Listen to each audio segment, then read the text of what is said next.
مکمل اطمینان کا اظہار کیا ہے ذرائع کے مطابق، کیونکہ ایسی کوئی اسٹیٹمنٹ ان کی طرف سے نہیں آئی کہ جہاں پہ انہوں نے کہا کہ جیل کے اندر کچھ ٹھیک نہیں ہو رہا یا سیاسی قیدیوں کے ساتھ کوئی سلوک ٹھیک نہیں ہو رہا، تو ایسا کوئی معاملہ نہیں ہے۔ اچھا، پھر جناب ایک خبر ہے چودھری پرویز الہی صاحب کی۔ چودھری پرویز الہی صاحب چونکہ بار بار گرفتار ہو جاتے ہیں تو وہ اب اس وقت بھی گرفتار ہیں، اور انہوں نے درخواست ضمانت دائر کر رکھی ہے لاہور کی عدالت میں۔ آج ان کو پیش بھی کیا گیا، جہاں پر جو ہے وہ فاضل عدالت نے ان کی جو درخواست ضمانت کی سماعت ہے وہ 24 جون تک کے لیے ملتوی کر دی ہے۔ اسی طرح وہ جو پاکستان تحریک انصاف، کیونکہ ابھی تک بہرحال وہ پی ٹی آئی کے رکن ضرور ہیں، جن دو حضرات کی میں بات کرنے لگا ہوں، ایک شاہ محمود قریشی اور دوسرے اسد عمر صاحب۔ اور شاہ محمود قریشی صاحب اسٹل وائس چیئرمین ہے، سینئر وائس چیئرمین ہے، اور شاہ محمود اسد عمر صاحب جو ہیں وہ سیکرٹری جنرل شپ چھوڑ چکے ہیں، لیکن پارٹی کا حصہ بہرحال وہ ابھی تک ہیں۔ ان کو ان کی ضمانت کینسل ہوئی تھی اسلام آباد کی عدالت سے، ٹرائل کورٹ سے، اور وہاں سے وہ پھر مبینہ طور پہ فرار ہو گئے تھے۔ انہوں نے گرفتاری نہیں دی تھی، وہ آپ نے ویڈیو بھی دیکھی ہوگی۔ اس کے بعد انہوں نے ہائی کورٹ سے ضمانت لینے کی کوشش کی، لیکن وہ پھر اندر جج صاحب کو بتایا گیا کہ جی وہ کورٹ روم میں آنا چاہتے ہیں لیکن باہر پولیس کھڑی ہے تو اس وجہ سے وہ نہیں آ پا رہے۔ سو انہوں نے وہ راستہ اختیار کیا پشاور والا۔ آج وہ جا کے پشاور کی ہائی کورٹ میں پیش ہو گئے، وہاں سے جا کے انہیں حفاظتی ضمانت لی کہ جناب ہمیں حفاظتی ضمانت دی جائے کہ ہم اسلام آباد ہائی کورٹ میں پیش ہو جائیں۔ تو آج وہ ان کو حفاظتی ضمانت مل گئی ہے۔ اب کل یہ توقع ہے کہ وہ اسلام آباد ہائی کورٹ میں پیش ہوں گے، اور پوری ضمانت قبل از گرفتاری تو مل ہی جایا کرتی ہے، اس میں کوئی حیرانگی کی بات نہیں ہے۔ اور تیسری خبر یہ ہے کہ پرویز خٹک صاحب بڑے تپے ہوئے ہیں جی۔ پرویز خٹک صاحب اسی تپے ہوئے ہیں کہ پرویز خٹک صاحب کو جو شوکاز نوٹس پارٹی کے سیکرٹری جنرل اسد عمر نے دیا ہے، تو پرویز خٹک صاحب تو وہ آدمی ہے جو عمران خان صاحب کے عروج کے دور میں بھی ان کے منہ پڑ جایا کرتے تھے، پارلیمنٹ کے اجلاسوں میں ان سے ٹکرا جایا کرتے تھے، اٹھ کر چلے جاتے تھے۔ اور عمران خان جب اپنے پوری طاقت کے ساتھ وزیر اعظم کی سیٹ پہ بیٹھے ہوئے تھے تو اس وقت بھی وہ نوشہرہ میں جلسے میں سے خطاب کرتے ہوئے کہتے تھے کہ جب چاہوں عمران خان کی حکومت گرا سکتا ہوں۔ اور پھر جب کوئی مذاکرات ہوتے تھے تو وہ پھر ایک فارمولہ جس پر تمام لوگ اعتماد کرتے تھے وہ تھا پرویز خٹک فارمولہ، اس لیے کہ پرویز خٹک عمران خان کو کہتے تھے کہ بھائی آپ نے مجھے اگر بھیجنا کسی سے مذاکرات کرنے تو پھر میں جو کمٹمنٹ کر دوں گا اس میں پیچھے نہیں پھرنے دوں گا۔ یہ جس طرح کہتے ہیں نا، آپ نے جس کو بھیجا اور ایک کمٹمنٹ کر لی اور گھنٹے بعد اسے پھر کے، تو یہ چکر نہیں ہوگا۔ تو پرویز خٹک صاحب ویسے بھی ڈٹ جانے والے آدمی ہیں، اور اب تو عمران خان صاحب کی پوزیشن یہ ہوگی کہ ان کے سامنے تو کوئی بھی ڈٹ سکتا ہے۔ تو پرویز خٹک صاحب تو بڑے عروج کے دور میں بھی ڈٹتے رہے، تو انہوں نے آج بڑا برا منایا اس بات کا، شو کاز نوٹس جو ان کو دیا گیا، اور انہوں نے کہا کہ جناب یہ اس کا نتیجہ بھگتنا پڑے گا۔ اور میں عمران خان جب کرکٹ کھیلتا تھا، میں اس وقت بھی سیاست دان تھا، تو سیاست کو عمران خان ہم سے زیادہ نہیں جانتا۔ آگے بڑھتے ہیں جناب۔ انسداد دہشت گردی، لاہور کی عدالت، 9 مئی کے واقعات، اور وہاں پر جناب آج کوئی 160 سے زائد جو ملزمان ہیں ان کی ضمانتوں کی تاریخ تھی، اور درخواست ضمانت لگی ہوئی تھی، ان پہ بحث ہو چکی ہوئی تھی، آج فیصلہ ہونا تھا۔ تو فیصلہ یہ ہوا کہ جناب عالیہ حمزہ، خدیجہ شاہ اور صنم جاوید سمیت 134 جو ملزمان ہیں ان کی درخواست ضمانت مسترد کر دی گئی ہے۔ ان کی رہائی ممکن نہیں ہو سکی کیونکہ ضمانتیں مسترد کر دی گئی۔ اب ان کو ہائی کورٹ جانا پڑے گا۔ اگلی ضمانت کا فورم تو وہی ہے، یا پھر 15 روز کے بعد اسی عدالت میں بھی کر سکتے ہیں۔ ویسے یہ قانون ہے کہ 15 دن کے بعد نئی گراؤنڈز کے ساتھ بیل اسی عدالت میں دوبارہ بھی دائر کی جا سکتی ہے۔ جبکہ 30 سے زائد جو ملزمان ہیں ان کی جو ہے وہ ضمانت جو ہے وہ منظور کر لی گئی ہے، اور وہ اب اگر تو عبوری ضمانت تھی تو وہ کنفرم ہو گیا، جو لوگ گرفتار ہیں تو وہ اس میں رہا ہو جائیں گے۔ اس کے علاوہ جناب ایک اور خبر، وہ عمران خان صاحب جو ہے نا، وہ چونکہ پرانے لاڈوں کے ہلے میں، وہ پرانے اس کیفیت سے وہ نکل نہیں پا رہے۔ میں نے آپ کو یاد ہوگا بتایا تھا کہ جب وہ وزارت عظمیٰ سے اترے تھے تو بہت عرصے تک وہ وزارت عظمیٰ کے نشے میں تھے، اور وہ شہباز گل صاحب جو بھی فرار ہو کے امریکہ پہنچ گئے ہوئے ہیں، وہ روزانہ عمران خان صاحب کو اٹھایا کرتے تھے صبح، یعنی کہ صبح سے مراد جب عمران خان کی صبح ہوتی ہے، ویسے صبح کے ٹائم وہ نہیں اٹھتے، تو وہ جب جایا کرتے تھے تو ان کو ایک لسٹ بنایا کرتے تھے، جناب وزیر اعظم کیا ان کے مخاطب کرتے تھے کہ جناب پرائم منسٹر یہ آج آپ کا شیڈول ہے، آج آپ کی یہ میٹنگز ہیں۔ تو عمران خان صاحب مطلب پورے کے پورے اسی سائنس میں تھے، اور لاڈلے تو تھے نا، 2011 سے وہ کون سے لاڈ ان کے نہیں اٹھائے اس ریاست پاکستان نے، تو وہ اسی سسٹم کے تحت آج بھی ان کی ایک پیشی تھی۔ کل میں نے آپ سے عرض کی تھی کہ جو جے آئی ٹی ہیں وہاں ان کے پاس ان کو پیش ہونا تھا ڈی اے جی انویسٹیگیشن کے پاس، کل شام 7 بجے عمران خان، بشرا بی بی، حسان نیازی اور جو مراد سعید ہیں اور عماد اظہر، ان کو طلب کیا گیا تھا لیکن یہ پیش نہیں ہوئے۔ اسی طرح آج 7 بجے ان کو اینٹی کرپشن اسٹیبلشمنٹ کے دفتر میں طلب کیا گیا تھا، وہی جو فراغ گوگی اور جناب یہ ایس این جمیل گجر اور یہ عثمان بزدار وغیرہ، یہ سارے جو تبادلے شبادلے تو مبینہ طور پر مال پانی وغیرہ کے جو الزامات ہیں ان کے حوالے سے ان کو آج طلب کیا گیا تھا کہ آگے شامل تفتیش ہوں۔ تو جناب عمران خان اور بشرا بیگم جو ہیں، ان دونوں کو نوٹس تھے، یہ دونوں آج وہاں پر بھی نہیں گئے ہیں۔ کیونکہ وہ تو عمران خان ویسے ٹھیک کہتے ہیں کہ قانون طاقتور کے لیے اور ہوتا ہے، کمزور کے لیے اور ہوتا ہے، تو عمران خان صاحب ابھی بھی اپنے آپ کو اتنا طاقتور سمجھتے ہیں، اور عدالتوں کی حد تک وہ ہیں بھی، ان کو عدالتیں لاڈ کرتی ہیں جناب، تو وہ اس لاڈ کا فائدہ لے رہے ہیں مسلسل، اور آج وہ پیش نہیں ہوئے، اور اس چیز کا امکان ظاہر کیا جا رہا ہے کہ اب جو اینٹی کرپشن اسٹیبلشمنٹ ہے وہ ان کی وارنٹ گرفتاری جو ہے جاری کروا لے گی۔ آگے بڑھتے ہیں جناب، پھر وہی جو سلسلہ ہے وہ جاری ہے، وہ جو لوگ ہیں عمران خان صاحب کو چھوڑ کے جا رہے ہیں، اس کا نہ تو تعداد میں کمی آ رہی ہے نہ رفتار میں کمی آ رہی ہے۔ عمران خان کی کابینہ کے ایک اور رکن جناب ہمایوں اختر خان، فرزند ارجمند لیفٹیننٹ جنرل اختر عبدالرحمان، ان کے یہ صاحبزادے ہیں، اور آج وہ بھی پاکستان تحریک انصاف کو خیر بات کہہ گئے، انہوں نے پاکستان تحریک انصاف کو چھوڑنے کا اعلان کر دیا، اور انہوں نے 9 مئی کے واقعات کی مذمت کی، اور اس کے ساتھ ہی انہوں نے یہ بھی بتایا کہ مجھے اور میرے اہل خانہ کو، میری فیملی کو، چونکہ ہمارا تعلق فوج سے رہا ہے تو ہمیں ان واقعات کا بہت دکھ ہے۔ ان کے والد صاحب چونکہ لیفٹیننٹ جنرل تھے، ضیاء صاحب کے ساتھ طیارے کے حادثے میں وہ جہاں باق ہوئے تھے، تو وہ چھوڑ گئے ہیں۔ اور ہمایوں اختر صاحب کے بارے میں تھوڑا سا آپ کو اور ایک اور بھی بات بتا دوں کہ ہمایوں اختر صاحب پاکستان کے اس وقت سب سے بڑے شوگر مل اونر ہیں، تقریباً غالباً کوئی 34 یا 36 کے قریب پاکستان کے اندر ان کی شوگر ملز ہیں، تو ایڈا وڈا بزنس مین ہوئے تو پھر وہ اتنا زیادہ سٹینڈ تو نہیں لیا کرتا، اوپر سے پھر یہ تو سارے وہی لوگ تھے نا جو اسٹیبلشمنٹ، جو پرانی اسٹیبلشمنٹ تھی وہ لے کے گئی تھی عمران خان صاحب کے پاس، تو یہ گئے وہاں پہ وزارتیں انجوائے کی، باہر نکلے، عمران خان صاحب نے مطلب وہ بارود کو لات مار دی، تو یہ بھی عمران خان صاحب کے جناب ساتھ چھوڑ کر تو پھر دوبارہ سائڈ پہ کھڑے ہو گئے۔ تو ہمایوں اختر صاحب نے کہ یہ اعلان کیا ہے تو اس میں ہمیں کوئی خاص حیرت نہیں ہوئی۔ اچھا، حیرت تو ہمیں دوسرے اعلان پہ بھی نہیں ہوئی، لیکن وہ جو میں نے آپ سے عرض کی تھی نا کہ نظر بندی کا حکم جو جاری نہ ہو سکے کیونکہ پارٹی لیٹ گئی تھی، وہ پارٹی کون تھی جناب؟ پارٹی وہ تھی، اب آپ کو بتاتے ہیں کہ وہ بندہ جو کہ وفاقی وزیر تھا عمران خان صاحب کی کابینہ میں، آج تو 2 وزراء نے چھوڑا نا، یہ دوسرے والے صاحب ہیں، جس سے ایک آ جاتا تھا کہ جناب یہ گیس بڑی مہنگی کیوں ہے، تو وہ یہ کہتا تھا کہ جناب یہ گیس جو نہیں ایک لگژری آئٹم ہے، اگر آپ اس کو گیزر میں استعمال کریں گے تو لگژری آئٹم ہے، تو یہ آپ مت استعمال کریں۔ اور بعد میں ہمیں پتہ چلا کہ موصوف کا اپنا LPG کا بہت بڑا کاروبار ہے، تو اس وجہ سے قوم کو مشورے دیتے، اور وفاقی وزارت بھی ان کے پاس وہی تھی۔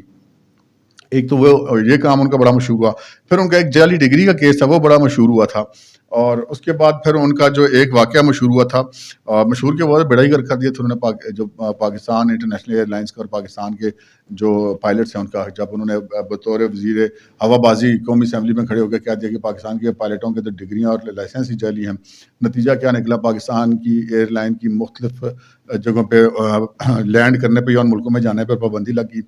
دوسری ایئر لائنز نے جو پاکستان کے پائلٹ رکھے ہوتے، پاکستانی پائلٹ رکھے تھے، ان کو نوکریوں سے جواب ہو گئے، اور یہاں پہ بھی ان کو بیچاروں کو لینے کے دینے پڑ گئے، اور ایک ایسا نقصان پہنچا جس سے پاکستان کی ایئر لائن اور پاکستان کے پائلٹس یا جو ہوا بازی کا ادارہ ہے وہ آج تک اسے سنبھل نہیں سکا، اگرچہ کہ یہ بعد میں ان کا یہ بیان غلط ثابت ہو گیا، لیکن سنبھل نہیں سکا، جو ڈیمیج ہو چکا تھا وہ ڈیمیج جو ہے وہ سنبھل نہیں سکا۔ پھر اس کے ساتھ ساتھ ان کا ایک اور بڑا مشہور واقعہ تھا، بندہ یہ جتنے بھی ہیں نا جی کاغذی ٹارزن سارے، مجھے یاد ہے کہ جب یہ عمران خان صاحب کی حکومت میں تھے، بلکہ آخری دن ان کے چل رہے تھے، آخری یا چند ماہ چل رہے تھے، تو ان کا ایک بیان آیا تھا انصاف کا، اور انہوں نے کہا تھا کہ میرا یہ دل چاہتا ہے کہ میں بارود کی جیکٹ پہنوں، اور یہ جو ساری PDM کے لوگ ہیں یہ اس ملک کے دشمن ہیں اور غدار ہیں، میں ان کے بیچ میں جا کے پھٹ جاؤں اور ان سب کو اڑا دوں، اور اس طرح کی باتیں کرتے تھے، لوگوں کو اکسایا کرتے تھے، حالانکہ بالکل ان کی کوئی ایسی نیت نہیں، نہ ان کی اتنی ہمت تھی، لیکن انہوں نے یہ باتیں کرتے تھے عمران خان صاحب کے سامنے اچھے بننے کے لیے، سارا کچھ کرنے کے لیے۔ تو 9 مئی کے واقعات میں ان کے بھی خلاف مقدمات درج ہیں، تو یہ اپنے بیٹے اور بھائی کے سمیت گرفتار ہوئے، نام ہے ان کا غلام سرور خان، اور یہ ٹیکسلا کے علاقے سے MNA الیکٹ ہوتے ہیں، اور پہلے چودھری نثار صاحب سے ان کے ایک سیاسی مقابلہ ہوا کرتا تھا، اب تو چودھری نثار صاحب بھی ٹھنڈے ٹھار بیٹھے ہوئے ہیں۔ تو بہرحال یہ جو ہیں وہ گرفتار ہوئے، اور گرفتار ہونے کے بعد پھر آج ان کی ایک پریس کانفرنس آئی اور ان کا بیان آ گیا کہ جناب میں تو پاکستان تحریک انصاف چھوڑ رہا ہوں کیونکہ یہ ایک بڑی بری پارٹی ہے، 9 مئی کو انہوں نے بڑے ظلم کیے ہیں، GHQ پہ حملہ اور کور کمانڈ ہاؤس پہ حملہ، ان تمام واقعات کی انہوں نے مذمت کی، اور پھر جو ان کی نظر بندی کے احکامات جاری ہونے کی توقع تھی وہ نظر بندی کا حکم جاری نہیں ہو سکا کیونکہ پارٹی لیٹ گئی تھی۔ لیکن اس میں ایک امپورٹنٹ بات یہ ہے، غلام سرور خان صاحب آپ بھی سن لیں اور باقی لوگ بھی، کہ جناب یہ نظر بندی کے احکامات تو آپ کے نہیں جاری ہوں گے کیونکہ وہ تو آپ لمبے پڑ گئے نا، لیکن یہ جو مقدمے درج ہیں یہ آپ کو بھگتنے پڑیں گے. یہ جتنے لوگ پریس کانفرنسیں وغیرہ کر رہے ہیں نا, ان کو بعد میں پتہ چلا کہ جناب یہ مقدمے تو ہمارے خلاف جو درج ہے وہ تو ختم نہیں ہوں گے, وہ تو ابھی ٹرائل بھگتنا پڑے گا. جس کی بڑی مثال آپ جمشید چیمہ اور مسرت جمشید چیمہ کو دیکھ لیں. وہ پریس کانفرنس کر کے گیا اور ان کا خیال تھا کہ ہمارے یہ کیس ختم ہو جائیں گے, تو پتہ لگا نہیں جناب کیس تو آپ کو بھگتنے پڑیں گے. تو کیس وہ بھگت رہے ہیں. تو سرور خان صاحب کیس تو آپ کو بھی بھگتنے پڑیں گے, لیکن یہ جو معاملہ ہے نظر بندی والا, اس سے آپ کی جان چھوٹ گئی ہے. اچھا, آپ سرور خان صاحب کو ذرا سیاسی کیریئر پر نظر ڈالتے ہیں. یہ بنیادی طور پہ ان کو جو شہرت حاصل ہوئی تھی وہ چودھری نثار کی مخالفت کی وجہ سے ہوئی تھی. کیونکہ چودھری نثار صاحب ماشاء اللہ خود بھی خاصے عظیم آدمی ہیں نا, وہ کسی سے ہاتھ بھی نہیں ملاتے اور پریس کانفرنس بھی کرتے. سیاسی جلسہ جو ووٹ دوسروں سے مانگنے جا رہے تھے, کرسی کیری لگا کے بیٹھ جاتے ہیں, دوسرے بندے کو ساتھ کرسی نہیں لگانے دیتے. تو ان جیسا آدمی تھا, اور اس کے مقابلے میں سرور خان پھر لازم بات ہے کہ لوگ پھر کہتے ہیں اچھا یار کم از کم آ کے مل تو لیتا ہے. تو اس وجہ سے لوگ ان کو ووٹ بھی دے دیا کرتے تھے. تو اس دفعہ وہ جیتے بھی تھے, اور ہمیشہ سے یہ تعلق ہے, پارٹیوں نے بہت بدلی. ان کا بہت بڑا وقت پاکستان پیپلز پارٹی میں گزرا, اور جب یہ چودھری نثار صاحب سے ہار بھی جایا کرتے تھے. اس کے بعد پھر یہ جب پیپلز پارٹی اور یہ مسلم لیگ نون وغیرہ سب مشرف صاحب کے دور میں زیر اعتاب آ گئے, تو انہوں نے کاف لیگ کا رخ کیا, کیونکہ اس وقت کی اسٹیبلشمنٹ کی پارٹی کاف لیگ تھی. پھر یہ کاف لیگ میں بھی وفاقی وزیر رہے. پھر اس کے بعد جب کاف لیگ کا زمانہ لد گیا تو پھر وہ پاکستان تحریک انصاف میں شامل ہو گئے. بیچ میں آزاد بھی رہے کچھ عرصہ. تو اب پاکستان تحریک انصاف کو بھی وہ داغ مفارقت دے گئے ہیں. دیکھتے ہیں ان کا آگے کیا ہوتا ہے. کوشش ان کی ہے کہ مسلم لیگ نون میں یہ شامل ہو جائیں, لیکن مسلم لیگ نون کے اندر جو ہے وہ شاید غلام سرور خان صاحب کی جگہ اس طرح سے نہ بن سکے. اس کی وجہ چودھری نثار کا تو نہیں ہے, کیونکہ چودھری نثار صاحب کی تو اپنی جگہ مسلم لیگ نون میں کوئی نہیں ہے. اب یہ ان کے مخالف ہیں, تو میں اس وجہ سے ان کو مسلم لیگ نون لے لے گی. میرا نہیں خیال کہ ایسا ہو سکتا ہے. میں کسی خوش فہمی کا شکار ہوں, لیکن ایک جو ہمارا سیاسی تجزیہ اس کے مطابق مسلم لیگ نون میں ان کی کوئی جگہ نہیں ہے. لیکن ہو سکتا ہے یہ یا تو کاف لیگ میں دوبارہ جا سکتے ہیں, یا پھر استحکام پاکستان پارٹی زندہ باد, وہ دو تو ہے ہی ہے. تو سرور خان صاحب والا معاملہ بھی یہ ہو گیا جی. اب اگلی بات چلتے ہیں جناب, وہ بس زیادہ بات نہیں چیف صاحب. آپ نے سنا ہوگا جو آج جو انہوں نے ایک ملٹری کورٹس کے خلاف جو ایک مبینہ کیس میں اس کو کہوں گا وہ لگا ہوا تھا, کیونکہ سپریم کورٹ میں چھٹیاں ہیں جناب. چیف جسٹس صاحب نے خصوصی طور پہ 9 رکنی بینچ تشکیل دے کر وہ کیس لگایا ہوا تھا, اور حیرت انگیز طور پہ اس میں انہوں نے پہلی بار اپنے ساتھ جسٹس قاضی فائزہ, جو کہ نامزد چیف جسٹس ہو چکے ہیں, سینئر موسٹ تو وہ تھے ہی تھے, اب نامزد چیف جسٹس ہیں. گورنمنٹ نے نوٹیفیکیشن کر دیا ہوا ہے کہ جناب 17 ستمبر سے وہ چیف جسٹس ہوں گے. 16 ستمبر کو chief justice Umar Ata Bandial retire ہو رہے ہیں. تو آج جب سماعت شروع ہوئی تو لوگ بڑے پریشان تھے. لوگ مختلف قسم کی کیا سرائیاں کر رہے تھے کہ جناب کیا ہوگا, یہ کیس کیسے چلے گا. ملٹری کورٹس کے والے سے درخواستیں بھی صاف بات ہے ساری مشکوک ہیں. ایک سابق چیف جسٹس صاحب سے دلوا دی گئی, ایک اعتزاز احسن صاحب لے کے آ گئے, ایک میں لطیف کھوسہ صاحب آ گئے, کوئی اور ایک عمران خان صاحب کی آ گئی. اور تو یہ بالکل واضح طور پہ بات ہے کہ ملٹری کورٹ میں ٹرائل کے خلاف کسی کو کوئی مسئلہ نہیں ہے. مسئلہ یہ ہے کہ عمران خان کے خلاف ٹرائل ملٹری کورٹ کے ہونے کا امکانات ہے, اس سے کسی طریقے سے جان چھڑائی جائے. اچھا, اب جو عمر عطا بندیال صاحب ہیں چیف جسٹس پاکستان, معذرت کے ساتھ توہین عدالت سے امان پاتے ہوئے آگے بڑھیں گے. بالکل ایک سے کہتے ہیں کہ وہ اب تو کوئی چیز ہے نہیں, برہنہ ان کی محبت ہے اور عقیدت ہے عمران خان صاحب کے ساتھ, اور بھی ان کے جو ساتھی ہم خیال ہیں ان کی بھی ہے. آڈیوز آ چکی ہوئی ہیں, ویڈیوز آ چکی ہوئی ہیں, اور جو ان کے ایکٹیو بطور جج عدالت میں بیٹھ کے وہ چیخ کر کے آ رہے ہیں. وہ 25 مئی 2022 والا جو لانگ مارچ تھا, اس میں عمران خان صاحب نے جو کچھ کیا اور عدالت کے احکامات کی جس طرح انہوں نے بردہ بنا کے رکھ دیا, اور ان کا نہیں دل کر رہا تھا ان کو نوٹس دینے کے, تو انہیں عدالت کا ذات داخلہ درخواست سے گئی, جناب آپ کے حکم پر ہم نے رستے کھولے تھے اور اب انہوں نے اسلام آباد کو آگ لگا دی ہے. تو جناب کچھ نہیں, کوئی کاروائی نہیں کی. انہوں نے عمران خان کو نوٹس تک دینا نہیں پسند کیا. اعجاز الحسن صاحب نے فرمایا ہو سکتا ہے ان کو میسج ٹھیک طریقے سے نہ ملا ہو. تو خیر یہ معاملہ اب جو ہے وہ اب آگے بڑھتا نظر آ رہا ہے. بہت سارے کیسز میں بہت ساری جگہوں پہ, جس طرح انہوں نے پرویز لائی کو اقتدار دلوایا, جس طرح انہوں نے حمزہ شہباز کو اقتدار سے نکلوایا, جس طرح جناب راتوں کو ادھر سے جسٹس منیب صاحب نکل کے لاہور پہنچے تھے, اور کس طرح پھر انہوں نے حلف اٹھوائے پرویز لائی صاحب کے راتوں رات, اور پھر عمران خان صاحب کی اسمبلیاں دوڑی, اور پھر وہ 90 دن کا الیکشن, اور پھر 14 مئی کا آرڈر, کبھی گورنر کو بلاؤ تو اس کو بلاؤ, کبھی اس کو بلاؤ. تو جو کچھ بھی قانون عمران خان صاحب کے حق میں استعمال ہو سکتا تھا وہ انہوں نے کیا, اور جو ان کو بچانے کے لیے استعمال ہو سکتا تھا, وہ ان کو سزا دلا سکتا تھا, اس کو سے عمران خان کو مکمل طور پہ بچایا. اور پھر یہ ایک بڑی بالکل اوپن سیکرٹ ہے کہ یہ پوری ایک نیچے سے لے کر اوپر تک چیف جسٹس ایک چین ہے جو کہ عمران خان کو پروٹیکٹ کرتی ہے. تو عمران خان صاحب کو اب مطلب ذرائع کا یہ کہنا, ہم اپنے ولاگز میں بھی کہتے ہیں کہ ثاقب نثار صاحب نے بیچ میں وہ وچولے کا کردار ادا کیا تھا, ساری سیٹنگ وہ مبینہ طور پہ کر کے دیتے تھے. لیکن اب ان کا بس نہیں چل رہا کہ عمران خان کو کس طرح بچائیں, کیونکہ عمران خان صاحب نے 9 مئی کو مار دیا ہے جناب بارود کو لات. تو اب تو بڑا مشکل ہے. وہ لات تو ایسے وہ پہلے والی باتیں تو نہیں رہی نا جی. کہ جب خلیل خان فاختہ اڑایا کرتے تھے. تو اب کس طرح عمران خان کو بچانا ہے؟ اب تبھی بچا سکتے ہیں یہ ملٹری کورٹ والا ٹنٹا ہی مک جائے. لیکن کیسے مک جائے گا؟ ملٹری کورٹ کوئی آج کی تو بنی نہیں ہے، پوری دنیا میں ہوتی ہیں. جہاں پہ فوج کے اندر جو کوئی جا کے حملہ کرے تو ملٹری کورٹ سے ہی چلتی ہیں. تمام جو تہذیب یافتہ مہذب یافتہ یا مہذب دنیا میں ساری جگہ پہ ملٹری کورٹ ہوتی ہے، اور یہاں پر بھی ہے. کیونکہ ملٹری کورٹ پہ اگر کیس چلے گا تو نہیں چلے گا نا جنہوں نے وہ منصوبہ سازی کی یا جو اندر جا وجے جی ایچ کیو کے اندر گھس گئے یا کور کمانڈر اس کے اندر گھس گئے، جا کے توڑ پھوڑ کی، آگ لگائی، جو کچھ بھی کیا. اور بھی اس طرح کے ادارے بہت سارے ہیں، میں تو مثال دینے کے لیے بات کر رہا ہوں. تو اب وہ جناب وہ قدوسی صاحب کی بیوہ والا کردار آپ نے دیکھا ہے کبھی ٹی وی پہ؟ کبھی نیٹ پہ سرچ کر کے دیکھ لیجیے گا. ایک بڑی پاکستان کی اچھی اداکارہ ہے، میں تو ان کو پاکستان کی بہترین جو اداکارہ سمجھتا ہوں، حنا دل پذیر صاحبہ. انہوں نے ایک ڈرامے میں قدوسی صاحب کی بیوہ کا کردار ادا کیا تھا. تو وہ آپ دیکھیں، آپ کو کافی سمجھ آ جائے گی. اور پھر آپ دیکھیں کہ جناب یہ ہو کیا رہا ہے. اب پوزیشن یہ ہے کہ اعتزاز حسن صاحب اور 40 سال سے زائد کی پریکٹس، سفید بال ہو گئے ہیں، ساری عمر کا پیپلز پارٹی کا ساتھ، اور پہلے بھی عدلیہ تحریک میں اندر تھے. اب عمران خان صاحب کو بچانے کے لیے 3 دفعہ عدلیہ تحریک کی کال دے چکے ہیں، کوئی بھی نہیں نکل رہا. دوسرے لطیف کھوسہ صاحب جن کو پیپلز پارٹی نے پنجاب کا گورنر بھی لگایا اور بھی بہت سارے عہدے دیے، زرداری صاحب کے بڑے کلوز، وہ بھی عشق عمران میں مبتلا ہو چکے ہیں. وہ اب یہ ساری جو ہیں وہ درخواستیں ڈلوائی جا رہی ہیں. مطلب قدوسی صاحب کی بیواؤں کے بیان چل رہے ہیں اس وقت کہ سمجھ نہیں آ رہی کہ یہ اپنے اس کرش کو، اپنے اس محبوب کرکٹر کو، اپنے اس محبوب لیڈر کو کیسے بچائیں. بچانے کے لیے وہ کسی بھی آئین، کسی بھی قانون، کسی بھی رواداری، ہر چیز کو روندنے کے لیے صاف بات ہے جی بالکل تیار بیٹھے ہوئے ہیں. لیکن ایک بات میں آپ کو بتا دوں کہ جناب جو آج بات کی نا جسٹس قاضی فائز عیسیٰ نے کہ جب تک وہ فیصلہ نہیں ہو جاتا کہ وہ جو پریکٹس اینڈ پروسیجر ایکٹ کے تحت اس کو لٹکا کے بیٹھ گئے اور اس کے بعد یہ بینچ بن گیا تو ہم تو نہیں اس میں بیٹھ سکتے، تو ووٹ کے چلے گئے. اور وہ بھی سردار طارق صاحب بھی. تو بات یہ ہے کہ اسی طرح اب یہ جو جاتے جاتے اب چیف جسٹس صاحب نے 16 ستمبر تک ان کی جو ہے ریٹائرمنٹ کی ڈیٹ ہے.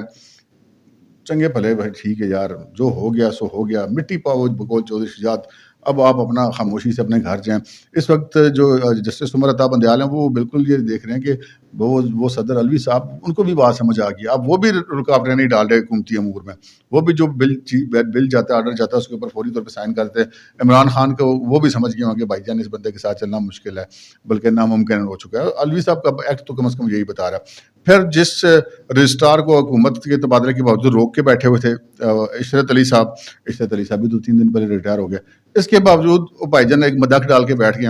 وہ بھائی آپ مطلب کیا کرنا چاہ رہے ہیں؟ آپ عمران خان کو بچانا چاہ رہے ہیں کہ وہ جو 9 مئی کو انہوں نے جو کچھ کیا یا کرایا، جو کچھ بھی کیا یا کرایا، تفتیش میں سارا کچھ سامنے آ جائے گا، اس سے عمران خان کو بچا لیا جائے. تو اس لیے یہ سارا کچھ کر رہا ہے. ورنہ ملٹری کورٹ کے ٹرائل تو عمران خان کے دور میں بھی ہوتے. اس وقت لطیف کھوسہ اور اس وقت اعتزاز احسن کو یہ ملٹری کورٹس اور آئینی حقوق اور بنیادی حقوق کیوں نہیں نظر آئے؟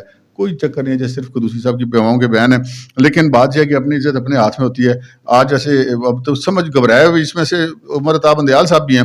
آج ان دونوں نے یہ کہا کہ جناب حکم امتناعی جاری کر دیں، تو عمر عطا بندیال صاحب ہنس کے رہ گئے. ان کا جی اس طرح نہیں ہو سکتا. تو اب دل ان کا بھی کرتا ہے لیکن جرت بھی نہیں پڑتی. لیکن یہ ایک بالکل طے شدہ بات ہے کہ 9 مئی ہوا تھا نا، 9 مئی کو جب جا کے بچ گئے تھے، تو پھر وہ اب بھگت بھی رہے ہیں اور بھگتیں گے بھی. جو رہ گئے وہ بھی بھگتیں گے، بچنا کسی نے نہیں ہے. اور اب یہ ایک اور 9 مئی کروانے کی کوشش ہو رہی ہے، عدالتی 9 مئی. تو یہ عدالتی 9 مئی سے بچنے کا طریقہ یہ ہے کہ جسے کہتے ہیں کہ سینس پریویل کرنی چاہیے. قانون کو مطلب خالہ جی کا دویڑا نہیں بنانا چاہیے، موم کی ناک نہیں بنانا چاہیے. عہدے کی اور عدالت کی عزت کرنی چاہیے اور کروانی چاہیے، بجائے اس کے کہ وہ الیکشن والے حکم کی طرح کہ نہیں ہوا الیکشن تو پھر نہیں ہوا. اگر ابھی یہ اس طرح کا کوئی یہ بھی کسی بارود کو لات مار دیں گے تو اس حکم پر بھی عمل تو ہونا کوئی نہیں ہے. لیکن ان کو بھی پھر اسی طرح نہ بھگتنی پڑ جائے جس طرح باقی لوگوں کو 9 مئی بھگتنی پڑ رہی ہے. اب تک کے لیے اتنا ہی، اجازت دیجیے. اللہ حافظ.